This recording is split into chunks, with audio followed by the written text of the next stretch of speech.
السلام عليكم ورحمة الله تعالى وبركاته. إخوان متابعين قناة عشاق طيور الزينة تطوان والنواحي، مرحبا بكم. فيديو جديد إن شاء الله، وهذا النوع خاص، فيديو خاص هيكون طائر الزبرة. كيف كتشوفوا هناك عدة طفولات من أنواع الزبرة كما كتعرفوا. أنا عندي واحد 3 طفرات منها، نهضروا عليها شوية ونولعو الداي ديالنا مع مولوعين الزبرة. اللي باغي يدخلنا هاد الميدان جديد الزبرة باش يعرف شنو كاين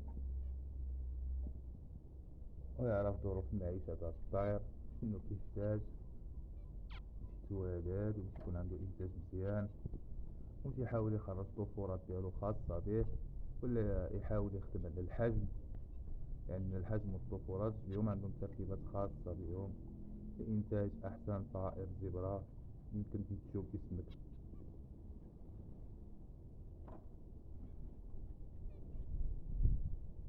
هاد الطفرات الزبرة كتسمى البلاك جاك، كتميز بلون الخد اللي هو أسود كيف كتشوفوا عند الذكر قاتم، والأنثى كيكونوا عندها شريطات بحال على عكس هاديك الأنثى. وهذا الذكر، هاد الطفرة ديال الخد الأسود البلاك جاك كتكون زوينة، وهي كتمتاز بجمالية الألوان ديالها بسبب الحجم. هادي أنثى زبرة فينيش أسترالي عادية، طفرة الفينيش. هادي هي أول طائر زبرة عندي أنا في هاد الغزالة، وهذا الزوج ديالها طفرة بيضاء زبرة أبيض كامل. هذا الذكر نعرفو هو ذكر من المنقار ديالو يكون منقار أحمر.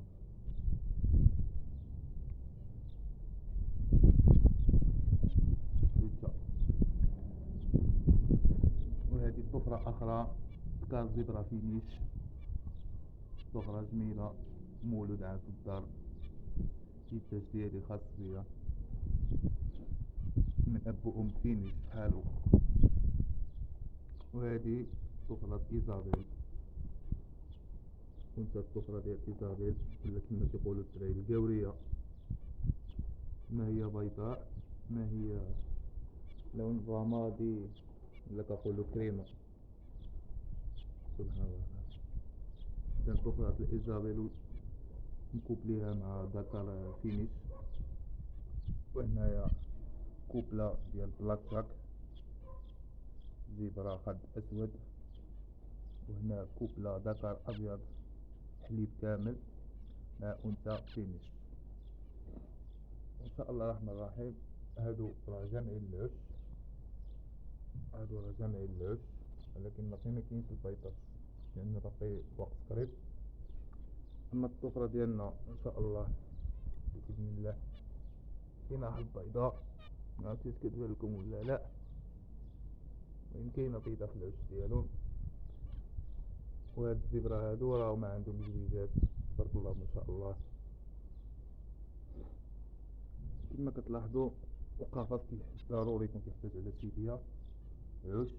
انا كنستعمل هاد العش ديال الكنار، وكنتفادى هاد العش هذا ديال الزبرة، لان هاد العش كيدير بزاف ديال الاخطاء في البيضات.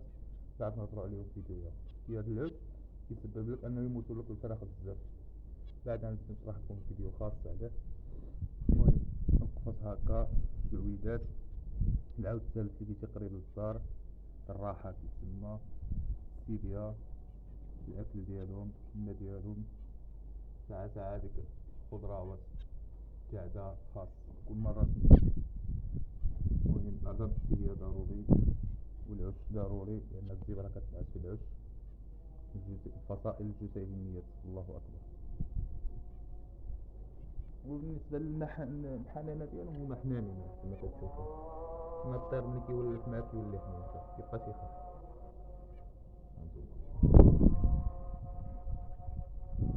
وكنطلعو من السطح باش يتبردو شوية. وهذا الصديق ديالي صديقي العزيز كنار تيمبراتور مزوج فخر.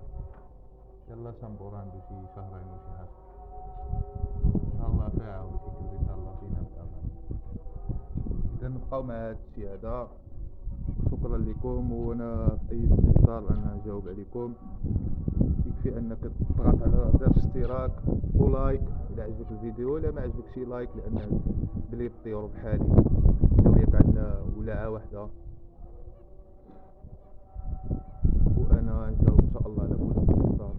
واي سؤال طرح في الكومنتات انا نجاوب عليه ان شاء الله، بخصوص الزبرة ولا بخصوص طيور اخرى، لانني كان عندي بزاف الطيور. ان شاء الله هاد الفيديو ديالو غير الزبرة، من بعد غادي نديرو فيديو على البيروج، فيديو على الكوكتيل، فيديو على اليمام الماسي، فيديو على الحمام. ان شاء الله ندورو قسم الموالع ديال الطيور كاملين. كان معكم خاكم سفيان من تطوان. شكرا، وما تنساوش لايك اشتراك سبسكرايب.